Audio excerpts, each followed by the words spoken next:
it's about getting it to like that subconscious level. So visualizing it in the third person and then in the first person. So can I see myself doing this move? Like, what does that actually look like? Because if you can't see that, then there's no way you're going to be able to do it in the first person and have it be accurate. So like if I'm watching a video of myself on this move, like what does it look like to execute all the steps I just described? And then once I have a good idea of that and I can maybe run through it in slow motion in my mind, then I'll do it in the first person and like climb into that position. So, okay, what does it feel like to grab those hands, place that left foot, take that deep breath, and then just flow through that in one cohesive movement. And when I do it in that first person scenario, I'm not thinking about those steps. I'm just thinking about the feeling of like flowing through that movement.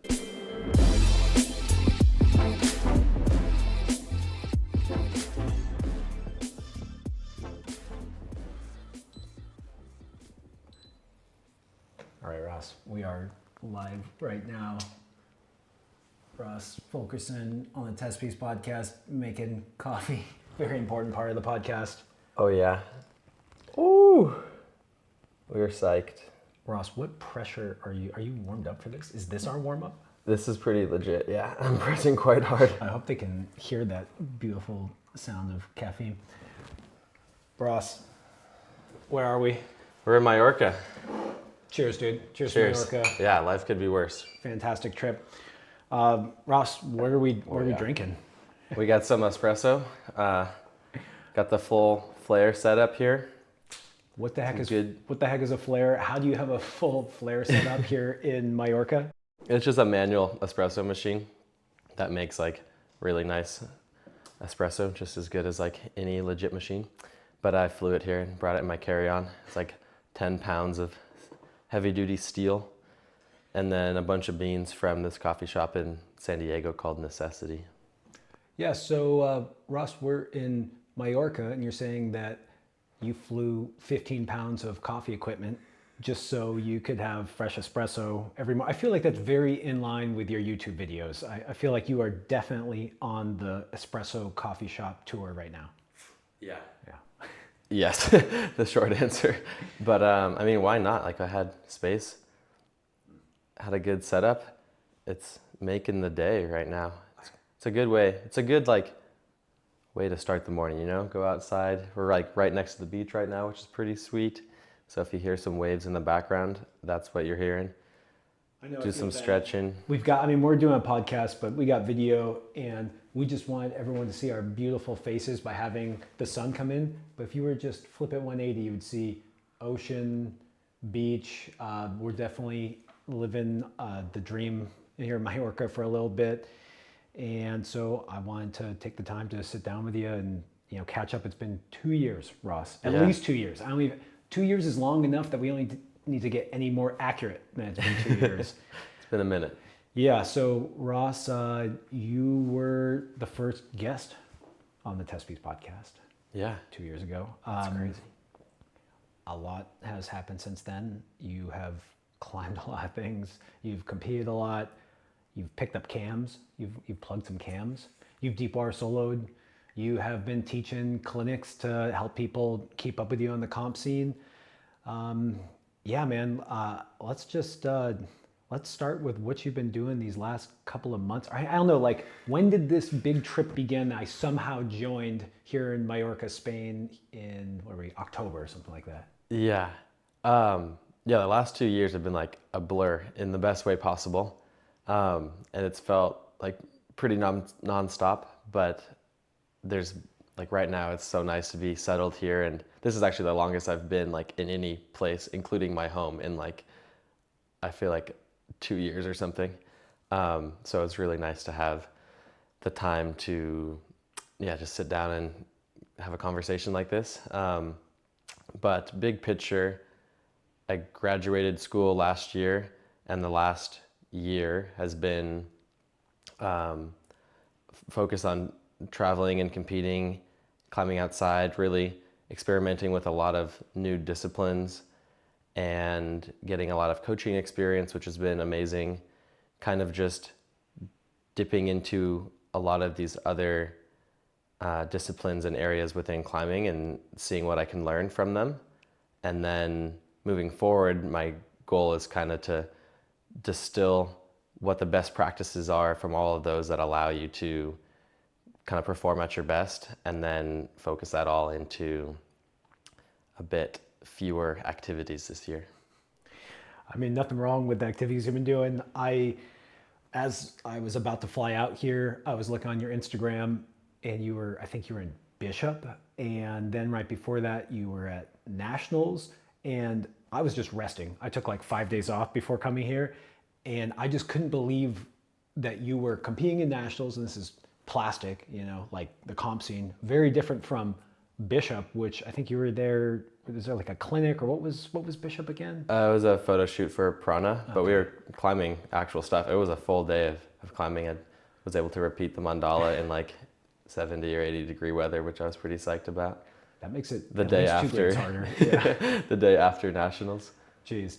Yeah, and then you flew out here, and instantly, the next day. and instantly I met you at Cova del Diablo, which is a famous cliff out here. It's arguably the best cliff in deep water soloing. We'll just put that out there. Yeah. Let's just put that out there. It's an option for sure. It's top 3 probably, at least from what we found. Yeah. Who knows? Much to be explored. Deep water soloing is young. And you guys went straight out there and just hucked yourselves at these amazing climbs. And yeah, I think the thing that blew me away the most was this ability to travel, which is really difficult. It just is. I mean, jet lag. Oh, it's exhausting. Yeah, even when you bring a flare with you. And execute in all these different disciplines at such a high level, because I know you had deep water soloed a bit. I mean, you've won deep water solo comps, haven't you? Yeah. That's Chicago one, yeah. Chicago, okay. You've won bouldering. You win comps of all these different disciplines. You went to Bishop, you did the mandala in 80 degree heat, and then flew in the next day, had quite an epic day at Cova del Diablo. And yeah, I just want to try to understand how you can perform in these extremely different disciplines at your highest level. And it sounds like it's still a work in progress. Of course, Yeah, it always will be. is. Always is, yeah. But yeah, like, what do you tell yourself before you set off on a deep water solo versus a finals versus the mandala?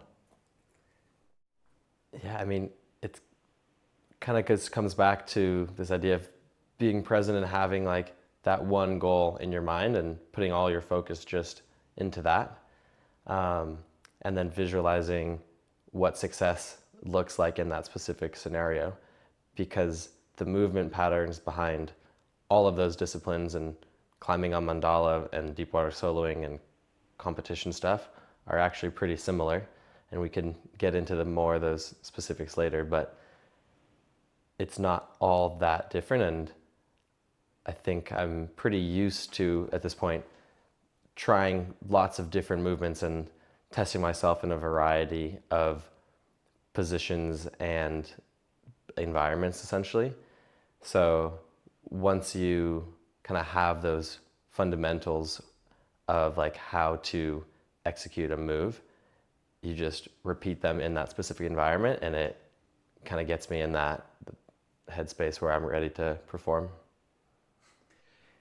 It makes me feel like you are a really, really high level climber when you tell me that all of these movement patterns are somewhat similar, because I've competed in nationals, I've done the mandala, and I was deep water soloing with you. And I want to pick on that more. Like, Yeah. What about those are similar? Because like the mandala, thin, crimpy. Yeah. The stuff at Cova del Diablo, juggy, jumpy, and high above the deck. I mean, freaking, we're over water. And then I don't know what nationals is like now, but I'll tell you what, it looks different than the mandala. For sure. And so like, I don't know, I don't disagree with you. I feel like you're just looking at these movements from a different point of view than maybe I am. Sure. Yeah, I guess like the timing behind movements and like being accurate and climbing efficiently on all those moves is a one that kind of stands out, where even though the holds are different and like the distances between holds, or like the security of the holds, like nationals had a lot of bad slopers and really insecure feet. But if I can move efficiently on that and like trust a bad foot there, then it's really easy to trust a bad foot on mandala when you're 2 feet off the ground, or deep water soloing and the foot's 4 times as big, but the risk is like bigger. But you basically like, I'm kind of ignoring the environmental aspects of these different scenarios and just focusing on like what actually matters, like what is actually going to allow you to do a deep water solo or like do the mandala. And it's not focusing on like, oh, this crimp is a really bad hold. It's like, okay, let me be present, place my feet really accurately, and like generate to do that first move so I can do it like consistently, so I can have attempts at like the harder section. I was surprised by how much harder that second move was from when I first did it like 6 or something years ago. Because it felt scrunchy. It was like it broke it. It was definitely harder at the top. Yeah, and it was my just crux too. greasing off of it. But okay, so what I'm hearing them from that is that it's this idea of being present and focusing on whatever the move is in front of you. Because let's face it, it is true where like we have probably done a lot of these movement patterns. Like Totally. the mandala is like, you're like, okay, crimp, undercling, like let's get on this foot, go to that next crimp. Exactly. And so I like the idea of just zoning in on what is in front of you and dialing to what's important. And you also said efficient. And this is something that I feel like we don't focus on enough in climbing. Like I think sometimes we think of efficiency as being like for sport climbing, like something that doesn't use as much effort. But I also think it actually is typically the best way to do the move. Like it's like it's efficient and easiest, because easiest and efficiency don't sound all that different. Maybe you can talk about that 8B. It's a really long name on code. Something like if you keep your face to the sun, you can't see the shadow. Or, we'll just call it sunshine. We'll just. Can you tell me about the crux move there, that in the way you did it? Yeah, basically it's this pretty good like down pull in cut crimp that has space for both hands, and you have a pretty like a sloping foot that's like almost at the same level as your hands. That's over to the right, maybe 2.5 feet. And then a good foot knob that's like 3 feet below you. And then it's this huge move up with your right hand to this pinch that's maybe 3-4 feet above the foot and the hand kind of rail that you're on. And I'd seen like one video of it, and people who were trying to rock over the right foot and make it like this big dynamic kind of powerful move. But the foot was so sloping that it was hard to like pull and like get your hips all the way up and over this foot. So you'd end up kind of like hitting the pinch and falling kind of straight down rather than being up and over the foot. So I got up there on my first attempt and was about to do it that kind of normal way that I had seen. And then in my head was kind of like, if this was like in a gym, I would for sure just do this big pogo and kind of coordination style it, where I land the right foot and the right hand at the same time, and basically take my right foot off the wall and kick it really hard so I can hit it on that foot, and then use my momentum kind of for me to generate up to that pinch.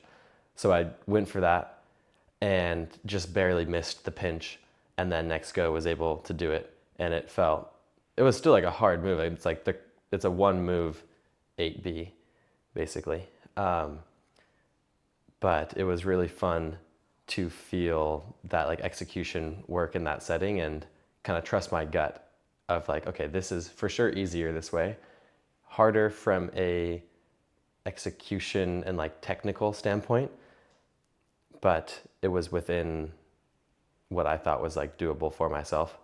And if it was in the gym, like it would have been a no-brainer. So why should it be any different 45 feet above the water? Why should it be any different 45 feet above the water? Okay, I think this is so cool. This like thread of movement connecting something that you would do in the gym, or like I could totally imagine this at a competition or nationals. Like it, and I found it so cool because to me, I think of this in like the hierarchy of new climbing techniques. And we were climbing with Chris Sharma a few days later, and he was talking about that climb. And when we told him how you did it, you could see him go like, kind of like made him think twice. And he said, hey, that climb doesn't get done much. And I went up to it and I tried the climb. Our whole crew was trying it. And at first, it's really tempting to take a good hold and you put a foot high, you try to rock over, you kind of try to lock it off. Not going to happen. Like that's really old school style of thinking, like just putting weight on your foot. And I think to myself, oh, I'm smarter than that. I'm more new school. I'm gonna kind of lean back, and all I think about is rocking up and jumping into that position. Yeah. But then watching you, instead of even getting that foot up, taking that leg momentum to swing the foot up, stomp it on that hold to stand up. And so it's like, it's the same line of thinking as what I was doing, in my opinion. It's like, I'm trying to use a dynamic movement so I can stand up onto this shelf. Yeah. But the idea of swinging your leg onto it like didn't occur to me. And then when I saw it and the way you did it looked really easy. But like you said, it's more risky. And I guess I'm just wondering about this idea of when you choose to embrace risk, and risk not being like you're going to die from falling, risk being that it's hard to execute. Sure. And efficiency. Like, how do you decide when to go for the more efficient movement that maybe has a lower % chance of working versus, maybe a more powerful kind of classic way? Yeah. Basically, I think it's almost always better to go for that riskier way. And that's what I've been telling myself in my training and competitions. Like, risky is safe, risky is efficient. And if that is the go-to method, then it's no longer the risky way. It's like almost more risky for me to do the static, powerful way, because that's usually a trap, at least in competitions. Or like if the boulders are well set and like the dynamic way is forced, then it's actually more risky to like get caught trying to like break the beta or go for like the static, powerful way. And that's how I used to climb. But working with Al a lot, he's always trying to reframe it and make the default the efficient way, which is only riskier if you're not practicing that style consistently, essentially. And that's hard sometimes in competitions to distill between the two and commit to one, because like being a pretty powerful climber, like I can break the beta sometimes, like, and then it's kind of weird it's sometimes a hard decision to like just commit to the risky way. But I've been practicing that a lot, and it definitely pays off more than it doesn't. Dude, I like that. What you said to me was basically like, dude, I'm always going to choose the easy way, like the efficient way. At least I try to, yeah. Well, because even if because again, why use less power, or why not use less power? And it also makes me think that the more you practice a way that's quote unquote risky, the less risky it becomes. Yeah. Right. I mean, dude, you did that second try. You actually weren't that far off on your flash burn or onside or whatever it is. Yeah. Like you were pretty darn close, even though you like made that choice on the fly. Yeah. Too. Yeah, that's an interesting concept. And I guess I wouldn't say it's using less power. Like I was still trying really hard and like pulling with what I had, but I think it like maximizes your strength a lot more than the alternative, where like I still like pulled a lot with my arms and lats and everything, but I also had an extra, I don't know, 10 units of like upward momentum from my leg, instead of just having this like throw and like isolating the generation to my upper body, essentially. Yeah, I gotta tell you, for me, that move was super powerful, and actually really in my hands and forearms, because you're trying to basically get all the power from yarding with your arms and hands. And even though it was a good hold, it wasn't actually a jug. Yeah. And no, so it was, the pinch was bad. Like I was, yeah. Yeah, and that's what makes deep water soloing special too, is as soon as you stuck that, then you're just questing on some some moves Yeah. that were, now 50 feet off the deck. Yeah. That was, And that part translates so well between competitions, like learning to slow your heart rate down and kind of refocus in after you do this scary move, and now you're in like on-site mode. Like that is every single like slab problem in a competition or any boulder that you get to like the zone, and now you have like another move that you haven't tried before, and you have to kind of recenter and assess like what that next move is. So I feel like my ability to like slow my heart rate down and get focused before the next move has gotten a lot better from doing all these different disciplines. have you been knocked out of your bubble at all while we've been here deep water soloing? Do you know what I mean by bubble? When you stick that pinch, maybe you get a quick shake, and then you're, off the deck and a little scared, or I get a little Yeah, scared. yesterday on Weatherman I hit this like wet hold, and the waves were like quite big below me, and I like, just hit this hold and it was soaking wet, and that kind of threw me off for a second, and my foot slipped and I like almost lost it, and then I had to refocus in before the crux part. So there were just a lot of variables going on in my head, and that was probably the reason why I fell in the next move, because it's difficulty-wise like within my ability. But that was like kind of an interesting moment to kind of get like shook on the wall and like look around, like see the feet are like wet, the hands are wet, like my whole hand had like no chalk in it. And then that was like the ultimate test of like, are you able to recenter and get back in the zone? And I think I actually did a pretty good job of doing that, and I gave a good attempt still. I just kind of slightly missed the hold. But yeah, those moments I think teach you the most about climbing. Kind of similar to your podcast with Hamish talking about like that fight or flight response, and like seeing how you react when you're in a potentially pretty dangerous scenario, and like how you either embrace that or let the fear get to you. Because a lot of the times just letting go in that scenario is not actually a lot safer. Like it wasn't any more dangerous for me to commit to that move than it was for me to just drop off. It was like the environment that was kind of a little sketchy. So you might as well just focus in and climb. Just a little sketchy. I just want to set the context here. We've been dealing with some really big waves because of that massive storm that hit Spain and caused all that terrible flooding in Valencia. So we have been not climbing everything we want to climb because the ocean has been so big. But Ross decided to go for it anyways on an aptly named climb called Weatherman. And yeah, I was watching you on that because we knew we were going to have to pull you out if you did fall. And I saw your foot slip, and I saw, and you were kind of in that relaxing state. It's so weird when this happens, when you're trying to calm down and then your foot slips. Yeah. You're trying to rest and your foot slips.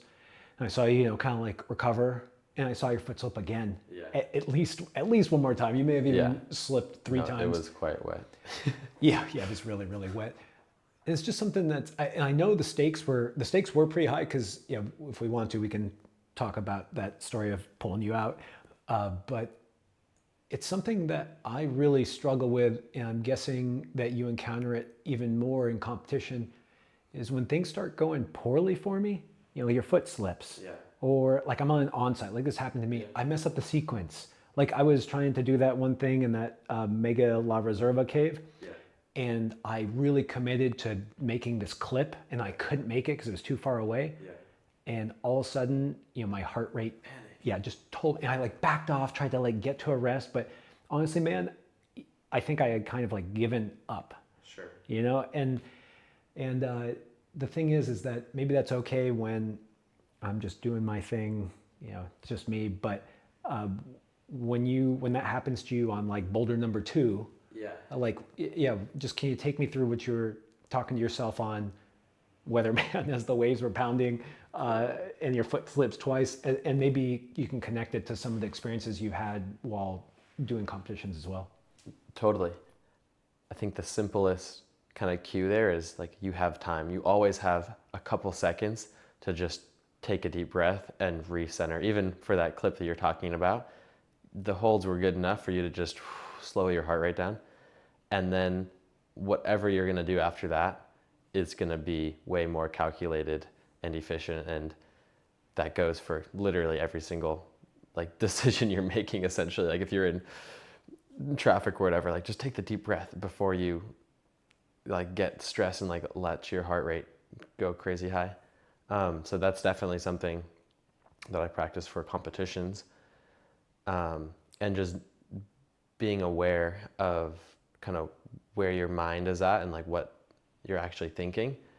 And if you do start to kind of panic or see your heart rate is going up, or feel it, I should say, just take that second to slow it down and then just be a bit more measured with that response. Trying to shift it from like a reactive response to kind of more like proactive. And I think it's those times when things do go wrong that you're able to actually practice that. So putting yourself in more of those scenarios is really beneficial for learning how to deal with them, because it applies across the board with all of these different disciplines and life in general. Yeah, so that's what I wanted to ask is, how do you practice that? And how do you specifically practice that? I mean, I've already seen you put yourself into scenarios where it was required. Yeah. And I guess because I don't get to see you on a day-to-day basis, do you practice those scenarios in a more controlled environment, or do you just have a quote unquote practice of putting yourself into scenarios where it's required? Yeah, that's a good question. I think it's a little bit of both. Like doing lots of other sports and things inherently puts yourself in unfamiliar situations where you need to calm down essentially to perform. And then within climbing, seeking those moments out, I think is really, really valuable. And so doing time pressured rounds, basically adding risk into your climbing practice that forces you to deal with unexpected situations, or putting yourself on a boulder that's maybe harder than you want it to be, or like where your level's at, and like purposely like practicing like, how do I stay present in this demanding environment? That's basically been maybe the theme of like the last year or two for me, is like, how do you execute under duress, whether that's traveling and you're kind of jet lagged and not able to have the same routine as you normally would want to. And it's very much still a work in progress, and a lot harder to do well at a competition when you've just gotten off a plane from the other side of the world. But I think it's important to recognize like what is actually going to be the most beneficial, so I can execute to my potential in that moment, which is inevitably going to be less than your full potential if you were like in that time zone already and had been practicing exclusively for that one comp. But it's been really fun to execute to what I think is like a decently high level, not like my full potential, but like maybe 70-80% in like all of these disciplines. And now it's time to like focus in on one or two projects. Gosh, yeah, what I hear from that, I hear this again and again, is that in some ways there's no substitute for kind of throwing yourself into uncomfortable situations. Yeah.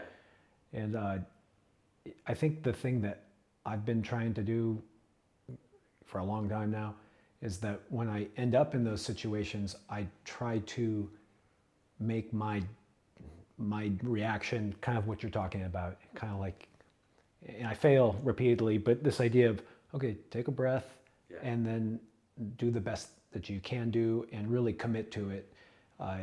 And yeah, I just think that there's something really, there's a difficult lesson there where there's no shortcuts around being uncomfortable. Like it's like you can't trick yourself to, no.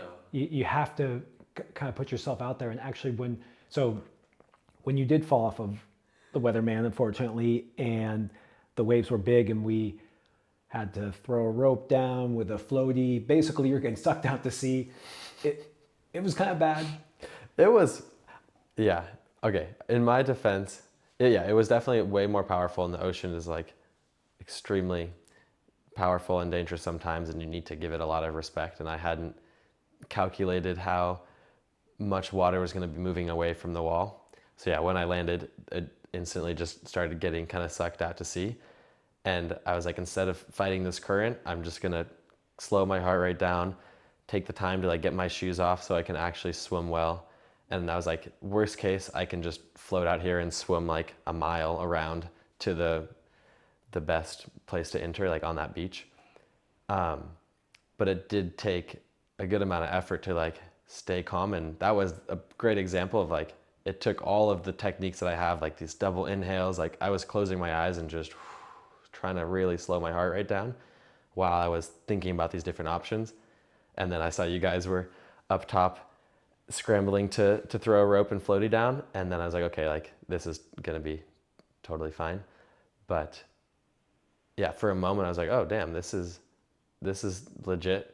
And I can't be naive, or like I can't take for granted that this is going to be okay. Like I actually need to execute on all the techniques we've just been talking about to get out of here.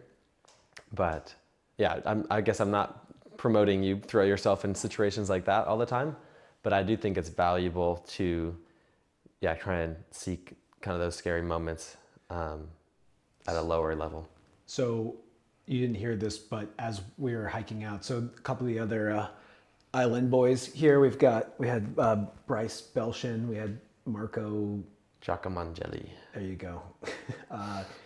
And we had Joe Goodacre, and was Scott. Scott was with us. Was Scott with us? Yeah. What Scott Rojan. Okay, Rojan. As we were walking out, I can't remember if I was talking to Bryce or Marco, but they mentioned that they thought that something that was a bit unique about you, Ross, is that you did have the confidence to climb over the ocean when it was like that, and that even though we did end up in a bit of a precarious situation, or you ended up in a bit of a precarious situation, that did work out. Yeah. It did work out. And they were questioning whether or not, there was something to that. And, gosh, they're all probably going to listen to this. I'm sorry, Island Boys, but Ross, you do stand out as being a notch above them. And, so asking themselves, like, why is Ross executing at a higher level than we are? And, part of that is being willing to head out into the unknown with confidence, which the big ocean that day was. But then it did come out okay. And you did probably put those tactics to use. Yeah. Again, I don't want to tell people to go jump in a raging ocean, but it's kind of interesting.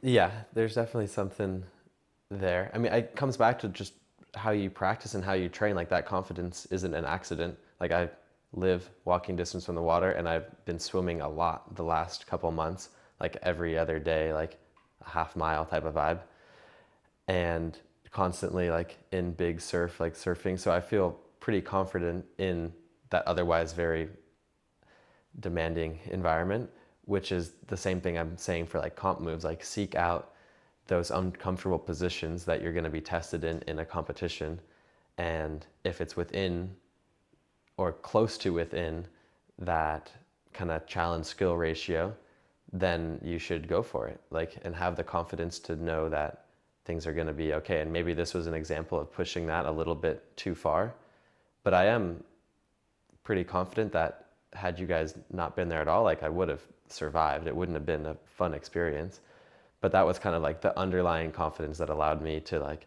go for it. That was like the third layer. The first was like, okay, I can just send this route, and then it was wet, and that was kind of unfortunate. The second was then like, okay, I can just be in the ocean for a while and probably swim around if I really, really need to. And then the third was like, I have some people watching, and they could call a Coast Guard helicopter if necessary. What's funny about all this though, Ross, and just because I want to point out again this mentality that's subtly different, is I hear what you're saying, But what, but just in hindsight, in our little discussion amongst ourselves, like me and Bryce and Marco, we were like, maybe Ross would have been screwed if we wouldn't have been there because, if you swam around that cove, maybe you got tired, just trying to do it. Maybe as you tried to go out there, the ocean took you out further. And I'm not. Yeah, I would not have done it at all if you guys were not there. Well, and like I'm not disagreeing with you. What I'm pointing out is that even now, like you're still confident. Had we not been able to help you, that it would have worked out. Yeah. And I'm not saying you shouldn't be. What I'm saying is that's an interesting mentality, and I like it. Like because just to think about the other side, it's like, why should you be unconfident? Like if you're sitting there in the water, should you be like, I should just give up? No, you shouldn't. Yeah, that's an interesting way to look at it. Yeah, that's probably an underlying kind of approach I take to a lot of things. It's like, why should the risky way be risky? Why is that harder? It's only harder if you don't practice it, and if you tell yourself it's harder. Like a big part of confidence is just being confident and like believing that it's going to be okay. And maybe I think I naturally have a pretty like optimistic view of the world, and like everything kind of happens for a reason, which is sometimes not the best approach to take, but I think overall it allows me to kind of experience a lot of things to a fuller extent than I might otherwise. Yeah. So how about when things don't go so well, even when you commit? Like something that has been interesting climbing with you in these past couple of weeks, you've executed at a really high level. I've seen you climb really hard stuff. Also yesterday, I mean, our conditions weren't the best, but you struggled on what probably should have been a warm-up, and then you followed it with a solid flash of something that was hard. Yeah. Maybe not, top rate hard, but if someone had objectively seen how you did on that first climb with the grade that it had, they probably wouldn't have bet on you to flash the next climb that you did. Yeah. How did that self-talk, so when things don't go so well, and you have reason to doubt yourself, what did that transition look like for you? Totally. It was kind of what we were talking about before, like taking the time to like take a step back and be like, okay, I can either be like a victim of my own story and kind of like all down on myself for feeling pumped and bad on like a 512, or I can do what I know gets me into like a higher performance state, like literally just smiling, taking a breath, taking a step back, like kind of re-warming up and being intentional about like what I wanted to do. And before that warm-up climb, it was like this steep 512A or something, like in a roof.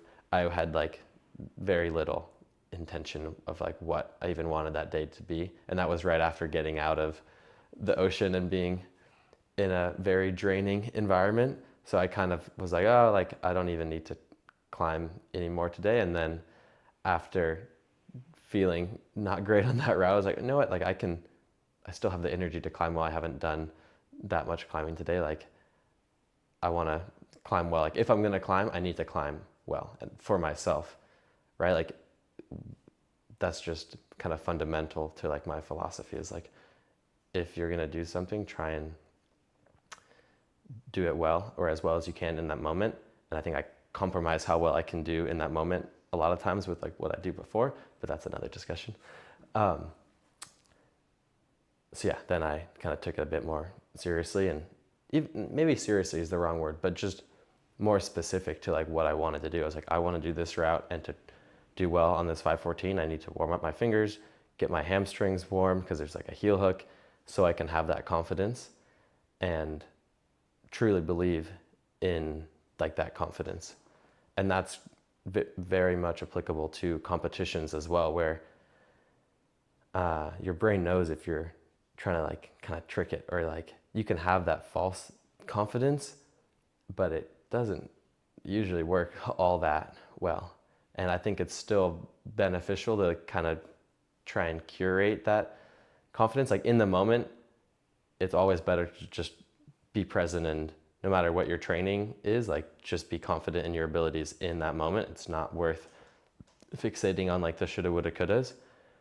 But then the challenge is when you look back and like try and reflect and learn from that experience, don't compare it to like this ultra confident like version of yourself that you had for the competition. Like actually incorporate the whole time leading up to it. And that's been a struggle for me sometimes, is I haven't set myself up great for success. Like nationals, for example, for bouldering, I was very much focused on ropes, and I did like a week of like boulder execution before nationals to create this like confident bubble that I could compete in. And it didn't work this time. And then right after the comp, looking back, I kind of only looked at it in this like 1 or 2 week period, and I was really upset at myself. I'm like, what the heck? Like I felt so good. Like I was executing really well. But then if I look at the like 3 or 4 or 5 month picture, it's like, well, was this actually the goal? Like, and it wasn't. And then it's kind of easier to take more just pointed takeaways from that experience, or like actually learn for the next time, like what would I do different? Because the things you're going to change are in that like larger picture, that bigger time frame. Yeah. Can I ask you more about that term you said, false confidence? Because I know when I'm not confident. Mm-hmm. I kind of know when I'm false confident, and I also know when I'm confident. And I would argue, and it sounds like maybe you would too, that the false confidence is better than no confidence. Yeah. But what do you do when you have that? I think the term false confidence is a decent. Yeah, there's something better there, but like it's in your head. You're like, oh, I can do this. You're like, yeah. I'm really tired. Yeah, like dude, my last burn last night, it was like getting dark, and my skin was wrecked. Yeah. I was tired. I just wasn't that psyched, but I did know, like there was something inside that's like, you can do this. Like it was clear I could do it. Yeah. And now was the time to try to do it, because I'm probably not going to go back to that crag. And then when I got on, like I don't know, I didn't climb with that kind of, it was all these like things in my head that were like, you should do this, you can do this. But I didn't really deeply believe that now was the moment and I was going to do it. Sure. And just, I know there's no answers here, but do you have any other thoughts about when you're feeling that kind of false confidence? Yeah. I've been thinking about this a lot recently, actually. And I think for me, the most beneficial thing to do is be more specific, like with that confidence, and have like a better goal. So even though, okay, I'm tired on this route, it's kind of getting dark, what's going to allow me to like learn the most from this attempt? Or like what's one specific thing you want to work on, like just your breathing on that route, for example. Maybe having that one intention would allow everything else to come together, or at least then you walk away and you have it like, okay, this is what I tried to do, and this is what I learned from that attempt. Basically trying to align like a challenge that's going to get you into that flow state, and having a more specific goal than like, I just want to send this, or I want to do well at this competition. Those are very like arbitrary goals that don't necessarily give you much feedback or like a hypothesis to reflect on. So having that goal, like having the confidence, maybe the false confidence is like a way to, actually no, I don't love the word, the term false confidence, I guess, but having that more specific goal in mind that is appropriate to your level in that moment is maybe a more beneficial thing to do than like telling yourself, oh, I'm the best I've ever been right now, because then it just makes you feel bad if you're not climbing at that level. Like it's okay, acknowledge that, okay, it's dark right now, I'm a little tired, I'm not gonna be climbing at my very, very best, but I am still good enough to do this route in this condition. So what are the things that are gonna allow me to still do this task in that moment, even though I'm not fully like gonna be able to climb to my limit? Well, and also what you said was this idea of making it something specific to do well on in this burn. So even if you make it not so binary where success is, clipping the chains or, getting the send, it might be, we said working on breathing, whatever the case may be, use it as like a learning opportunity. Yeah. And then instead of it being like this insurmountable, like, oh man, like I'm tired, like am I really gonna do it? It's like breaking it down to something very specific. And I really like that your crew has been doing that. You ask yourselves like, hey, what are you gonna do next try? Yeah. What are you gonna change? I thought that was a really powerful thing to talk to each other. And I joked because I feel like that was not my crew. It's just like, you suck. How come you fell? Instead of be like, what's going to happen is I'm going to do it before you. It'd be like a little friendly push versus, hey, because that's what Marco said to you after you fell on that Sunshine one. It's like, what are you going to do different this time, Ross? For sure. And there's still a healthy amount of shit talking in there as well, but it's good to, surround yourself with people that are going to push you and kind of hold you accountable to the level that you want to be performing at. And that's something you have to just ask yourself too, is like, what level do I want to be performing at? Like, even on this trip, like, is it vacation or is it performance? And it's obviously a mixture of both, and just being intentional about which attempt is which, because it's good to have both, but it's frustrating when you don't decide that beforehand, and then maybe you are a bit cavalier about, this goes for competitions as well. Like, there's been plenty of little cash comps or competitions like that I kind of go into with a more cavalier mindset, and then I miss out on something and I'm upset looking back, but that's too late to like be upset or like have a meaningful takeaway because I wasn't in that mindset going in. So I don't know, that's a little meta, but yeah, there's it's some interesting to think about. Ross, there's something there about just life in general and taking it seriously. Is there any more? Yeah, you go for it, man. That's all you. Not sponsored by Flair, but I do gotta say this is officially Testpiece's first sponsored podcast. Yeah. Mad Rock sent us out on the trip here, and they did that because they know how special Mallorca is. Because those guys, Mad Rock is full of lifers, and when we told them, "Hey guys, we're going to this super special place. Can we do something cool?" They supported us, and so just wanted to give a big shout out and thank you to Mad Rock and especially Kenny, who helped us put this together. And we'll get into some more cool stuff that they sent us along with. But just before we get there, I just wanted to say thank you, Mad Rock. Seriously. Yeah, no, it's been a pleasure working with them for the last year, and they are so in tune with the climbing community and always looking for the next innovation, and just are psyched to actually work with athletes to make those innovations happen. And because they're all in-house and like local to LA, like it's so cool to be able to just drive up to their headquarters and sit down and talk with them about something I want to change on a shoe or upcoming events or whatever, and then actually make it happen. And like before this trip, 2 weeks before this trip, I sat down with them, and then I have a new shoe for this trip, which is crazy to think about, like that turnaround for development. And yeah, great team to work with. So thank you guys. Yeah, and I want to get into that more, this idea of upgrades to shoes and how you test them, because I just think that's just a topic I'd never have any insight on. Like, what does it mean to get new shoes? And so let's save that for a couple minutes, because I wanted to go back to the cliff and watching you flash that climb that we were just talking about. And something that I found really interesting is that we had all been on it and we were spraying you down, Ross. We were just like, this hold, and then you got up there and you did not use our beta whatsoever. And that's just good climbing. You can say it's like, it's you tapping into yourself and understanding your body and what's available.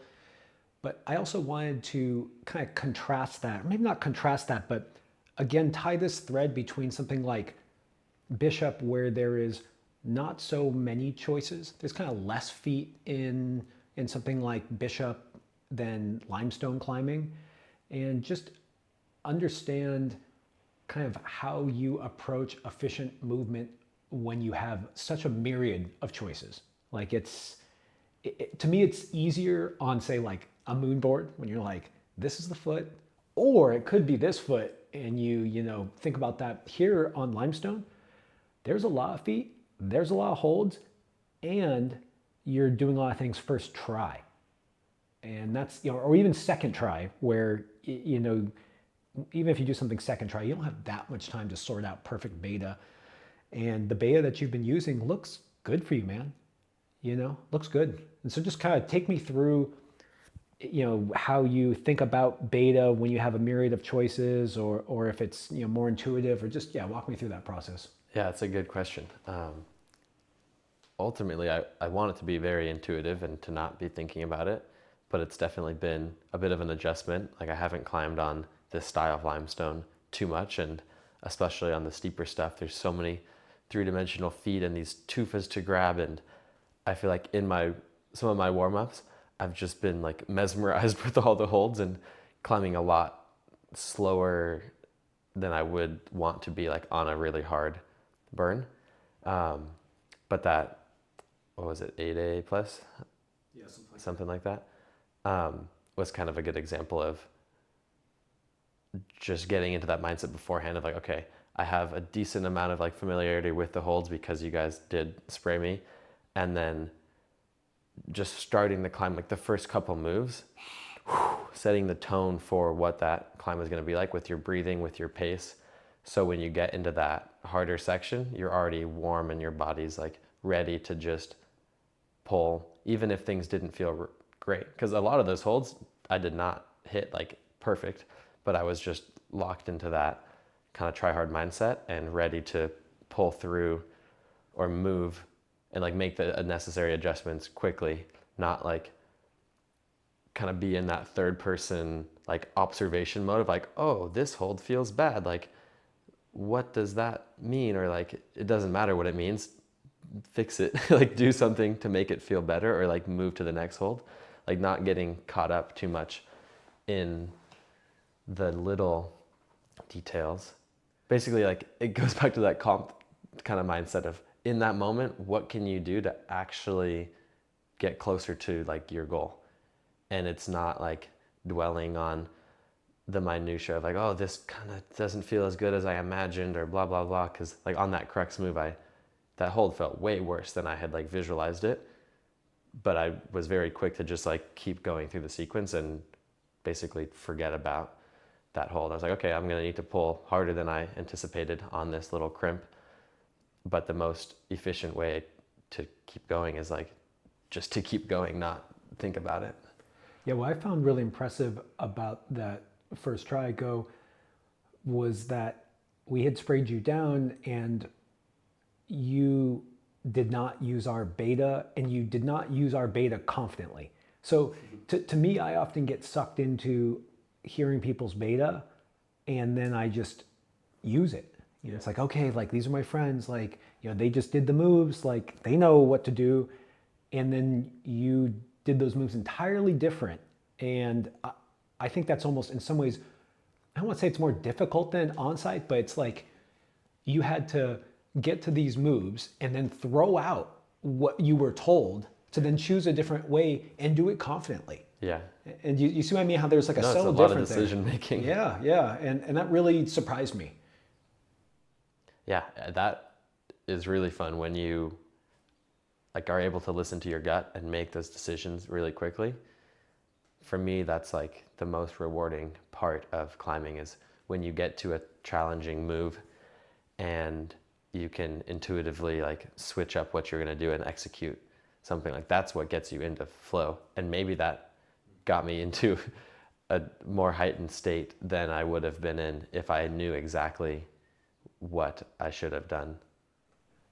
Tell me a little bit more about breathing, because it's so ingrained in what you're doing that when we're talking, and I haven't even brought up breathing, and you bring it up, and you even do it when you're saying like breathing, and then you take a deep breath as you're talking about that. Can you tell me about just the practices that you use before routes, on routes? Just it's clearly important to you. Totally. The double inhale has been the most effective thing that I've done in competitions and in life. What do you mean double inhale? Yeah, it's just a deep inhale and then a second one at the top, and it basically expands all the little membranes in your lungs so you can process more oxygen, which allows your heart rate to slow down. So it's like been proven to be the most effective way to slow your heart rate down, which is then associated with all of these like parasympathetic nervous system gains and like just being in a more present state. And then the opposite is also true. So anytime your inhale is more vigorous or longer than your exhale, you're increasing your heart rate and increasing kind of that fight or flight response, which is good sometimes as well. So just being conscious of those two options and being aware of your heart rate to be like, okay, what do I want to do? And more so than your heart rate, like your attention. If I'm like scatterbrained looking all over the place, chances are you need to go just sit down, refocus, visualize what that one thing is you want to do. Or there could be more than just one thing, but what that goal is, and then go execute. What circumstances do you use the psych up, the double exhale, or the more vigorous? Sorry, I'm all mixed up. Is it the more vigorous exhale? No, like more vigorous like inhale. Okay, yeah. For the double inhale, so it's like that. And then a really long exhale. Yeah, that's like to really chill. calming. Yeah, that's to chill. Or if you're doing like a like, so the inhale is kind of longer, like I'm getting a lot of oxygen. Maybe you like slap yourself a little bit on the shoulders or legs or whatever. That I use more sparingly, but for boulders outside, like I was doing that before Mandala 100%, letting out like a little power scream before I even got on the wall. And then in some competition scenarios, I think that's really beneficial as well. But in my experience, there's generally already like a heightened state. Like you're in that environment and there's so much energy from the crowd to the blasting music to like all these new climbs that it's more about like focusing that energy than like adding more to the system.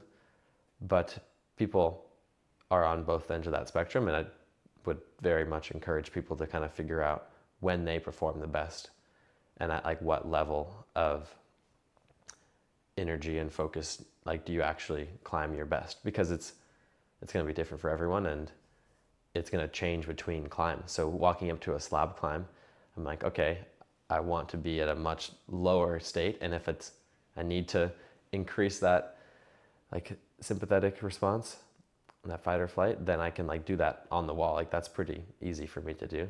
It's more about like training that parasympathetic response and being able to slow down, which is why I was like able to stay calm in the water as I was like drowning, kind of take my shoes off. That part I did not anticipate being so hard. It seems to me like most people in general need to know how to calm themselves down. But I know that there's certain people who need to get hyped up as well, so I don't want to make that blanket statement. Yeah, no, it's just about adding those techniques like to your toolkit. Yeah. And that's a whole nother thing we could get into, is like moves are the same way. Like that pogo move that I did on that deep water solo, Sunshine, long name climb. That move, I feel like pretty confident is like in my movement library. Like I can recognize like what you need to do to execute that move in a variety of like situations, or with little changes to like the feet or the hand or whatever, but it comes back to like the same movement pattern. So once you practice that a lot and like repeat it and understand why that move is easy, then I have the confidence to like do that in any different scenario. What other movements do you think you have in your toolkit that perhaps maybe someone like me doesn't have? Because that foot stomp, I mean, I know how pogo, like I know how to swing my leg up. It doesn't seem totally foreign to me, but putting that all together was a little bit outside what I was used to. What have you developed in the last couple of years? Or actually, I don't want to restrict it to that. What things are in your toolkit that you think other people should add? I think the footwork side of things is really underrated. Like having the confidence to be accurate with your feet unlocks a lot of options. Like I wouldn't have been able to do that move if I wasn't confident that I could dynamically land my foot on this 2 inch by 1 inch little square, like 3 feet out to the right. So there's some like fundamental skills that you need to be confident with that then allow these like larger efficient movements. And Al is talking about that a lot on your podcast as well, like really getting into like the details of like why a move is actually easier some way, or just being playful and experimenting with different types of movement to understand like what is actually the best, and then repeating it to the point that you actually feel confident and that you can recognize that move in other scenarios. Interesting. This idea of being more accurate with your feet, and I think it's more in a dynamic sense. Yeah. You're saying, because I think myself as being very accurate dynamically with my hands. Okay, like jump and latch that. Yeah. But I definitely don't think myself as being super accurate with my feet when I'm swinging them around. Sometimes maybe swing something out to catch like a little spike or something. Yeah. But if you're talking about, actually, I guess I struggle with that in hands and like 1-2s and stuff. So interesting. So accuracy, go ahead. Sorry. Yeah, maybe broaden that to be accuracy with your feet and hands, and then being able to land 1 or 2 at a time when one isn't actually in your field of view. Like any paddle or something where you're going like 1, 2, and then like flipping a hand, like being able to be accurate with those other limbs that aren't actually within your field of vision is huge, because it just unlocks so many more options. Like if you only are able to focus on one thing at a time, it very much restricts how you're able to move. Can you tell me about Espontas and that dyno and the ability that there's a video of Mejdi doing it with one hand and with 2 hands, or doing like a 1-2? Can we kind of like take that idea that we're talking about being accurate and having these multiple layers of stacked accuracy on top of each other? Like, what did you think about how he did that dyno, and how do you decide which one to choose too? Like, like a 1-2 or go ahead. I mean, that's the same risky is safe or risky is easier concept we were talking about before, where if you have the cognitive like energy to execute this more complex variation, it's probably going to be easier. And he's a great example of someone who's practiced that a ton with comp moves. So it's within his wheelhouse to execute this more complicated variation. But if you can't hit the first hand accurately, there's no way you're going to be able to hit the second one accurately. So even in those scenarios, it's really cool to break down the movements into like their fundamental pieces. So before he could even hit the right hand accurately, he needs to be generating well and like getting over the foot so he has time to hit the right hand, and then he's got time to hit the left hand. So for anyone wanting to like do this in their own practice, really dissecting the movements into their simplest parts and focusing on just the first step, and then that gives you the time to do the second step and then the third and so on. If you can, okay, I don't know a lot about doing 1-2s on dynos. I've not done a ton of 1-2s. So if you do the first dyno in a way that allows you to do the second hand, so make it a 1-2, does that mean like he was so high up on the first one that he could probably hold it as a single hand, and then just that extra momentum allows him to go to the second hand, and then it's probably like an easier hold on the swing? What I mean is how do I explain this? If you're breaking down that movement, like, do you have to be able to solidly do that first hand dyno to even be able to do the second hand? And would the reason that you choose the second hand be that it's less efficient to swing out on one arm on that hold, maybe it's not so good, or it's actually just fundamentally easier when you have that height to go to the second. Do you see what I'm Yeah, saying? yeah. I know it's a little No, weird. I do. I think it's still easier to do it with both hands. And if you weren't able to do it at all, one hand, potentially you could still do it with both hands. But it's maybe more tricky to get. It's like more punishing if you miss like the right hand at first. Like the swing is really easy. Actually, I'm going to rephrase that. I think it's less punishing in the sense that if you hit the first hand like well and you can pull, you can like take a lot bigger swing off of the having both hands. So it's like more forgiving once you're in that like end position as a whole. But it's harder to maybe get to that end position because you have to go 1, 2 and have like a bit more power to like continue pulling off that right hand. So if we look at like a comp move, like if the end position is really forgiving and it's just a big jug you can jump to, it's really beneficial to like just get there like the dynamic kind of risky way and then like settle in that end position. But if the climb is more nuanced and like a really finicky end position, it's like more punishing because you're not going to be able to like swing around and like control that momentum. So Espontos is like a great example of you can kind of just, as long as, well, it's hard to generate. Like it's a difficult move, obviously. But once you're in that final position, it's pretty easy to control it if you have both hands. So it's kind of reducing the number of variables you have to be accurate with if you have that baseline strength to get all the way to those 2 holds.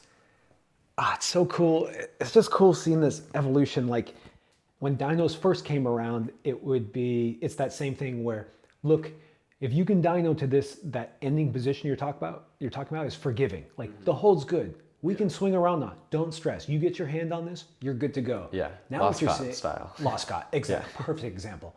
So, but now you're saying you can dyno and maybe instead of just catching that first hand and it being, jug, it's not so good, but allows you to pull through to the next one. And now that's the ending position. Yeah. And, just seeing that stacked on top of each other, it just, I don't know, it makes me just, it totally reframes how hard things are and what people get good at, because correct me if I'm wrong, but Mejdi and who else just sent it in the past couple? Hannes. They seem to actually do the dyno, and I think there was another kid who did the dyno easily. Wasn't there someone else who? Yeah, I forget. I don't know, yeah. People are doing the dyno, which Espontos kind of revolves around historically this really hard dyno. Yeah. And then they were falling repeatedly on the outro. Yeah. And I thought when Chris did it, he maybe fell on the outro like once or twice, but that he was able to kind of do the outro and that the dyno was difficult. Where now we're seeing like a new generation come in and the dyno may not be as difficult for them. And it's that kind of like, that ability to commit to that ending position in a different way that kind of unlocks it, makes it different. Yeah, no, I think you're right there. And you're seeing it more and more in outdoor stuff where this dynamic, like getting to the end position risky way is actually easier. Like I think you're seeing that more and more with outdoor climbing as well, where even the guy who did the top of Burden of Dreams as a 1-2, like that is probably physically easier than doing the super hard, like one hand accurate swing thing. Well, I guess it's harder from an accurate standpoint to hit like the 1-2, but then physically easier to like hold it. Do you think that we're going to see more of that kind of movement in sport climbing? So it's one thing to do it in bouldering. It was even one thing for you to do it. I mean, when you did that kind of risky but efficient movement on that Sunshine, that 8B deep water solo, like to me that was interesting and risky also because we have to traverse in, you get wet. It's like, it's committing. And so you want to execute right then. How do you think about this when you're dealing with, say, a 40-meter route, and if you screw up, yes, you save, or if you execute, you save a little bit of energy, but if you screw up, you start stacking these risky moves on top of each other, but then it does seem to be efficient and unlocks things. And like, I don't know, just do you have any insight into taking that kind of style into route climbing? Yeah, I think that should be the ultimate goal, is to be able to execute on those riskier but more efficient movements. And you see that with competition climbing in for sport climbing, you have like these big dynos and laches and dynamic movements where people maybe hesitate a lot longer than they should before they just do the move. So it's like, if you are able to do that move, like have the confidence to just get up there and execute. Like there's no point prolonging that process or decision making, and especially on like a long sport climb, like that's when you need to be efficient more than anything. So why like have the confidence to like work it out and like do that riskier beta that then allows you to be more efficient in the long run. So you're able to see these moves because of your just time climbing, climbing on all these different types of styles and disciplines. How do you encourage people to make these things visible to themselves? I'm saying this in a funny way. I guess. No, I understand. Yeah, like you decided to do that foot stomp move, and I would guess that you were like, "Oh, I bet you that ending position is good." You're like, "If my foot's here, like I'm gonna be solid because I'll be all the way up on that shelf." How do you help people see these ending positions and understand these this availability of these moves when they're less experienced? Totally, that's a very good question. Just looking for those types of things in your warm up and in the gym, and being able to create problems for yourself that force you to move like that, or playful scenarios where you're maybe don't have to do a move like that, but you practice around and like do a move in that more dynamic way just to train those skills. Like doesn't happen on accident, if that makes sense. And I'm exposed to a lot of those moves through competition and other setting and gyms and stuff that I'm around. But I also, if I go to a gym that doesn't have any good like comp style stuff, will always make up some moves like that in my warm up to kind of practice those skills and reinforce that style of climbing. So yeah, making up moves wherever you are, I think, is a great way to train kind of that creative process and just vision, to be able to look at a wall and be like, okay, this is a good end position. How could I get there the most efficient way possible? And kind of working backwards from that. Like look at the end position. What does that position allow for? And on that climb, like obviously like that right hand is not good enough to just like jump to and hang. So you need a right foot. And then you have to be more specific. Where do I need my hips? And where is like my upper body, and how am I holding that hold to allow myself to like absorb that momentum, that settle that Al talks about. And then you go to like the generation. How can I generate the most efficient way possible to get into that very specific end position without excess momentum moving down or to the right or left or wherever? God, this is something I remember talking to you about before that I found really interesting, where you kind of start at the end and work backwards, which I don't know if I do that normally. Like I often think like these are the things available to me in this position. Like how do I get there?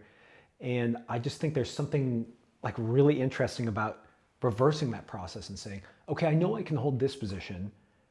How do I get there efficiently? And like, how do I generate, okay, here's where I'm starting. Now I want to take these steps to get there. And yeah, is it, do you always look at things kind of end position first, or just how'd you start even thinking like that? Yeah, I think the default is to look at the end position first and then work backwards. But it's valuable to be able to just do that intuitively on the wall. Like if I'm sport climbing, right, I'm not stopping on every move and like analyzing what the end position of the next one is. Like that's happening kind of on a subconscious level, is the end goal, especially for competitions and stuff, where you should be familiar enough with those moves to just be able to go up and like execute on them. But yeah, when you're projecting, something, I think it's really valuable to be like more analytical about that. And then once you have like that specific goal in mind, take a second, go do like a little breathing routine or get yourself like focused so you're not cognitively thinking about that on the wall, because that's just distracting at that point. Like you need to kind of ingrain that to be a subconscious movement pattern, and then like that's when you are really able to do it in any scenario. Or like that's when I would say, okay, this move is like added to the movement library, as if I can just go up and do it subconsciously without like analyzing or thinking about it.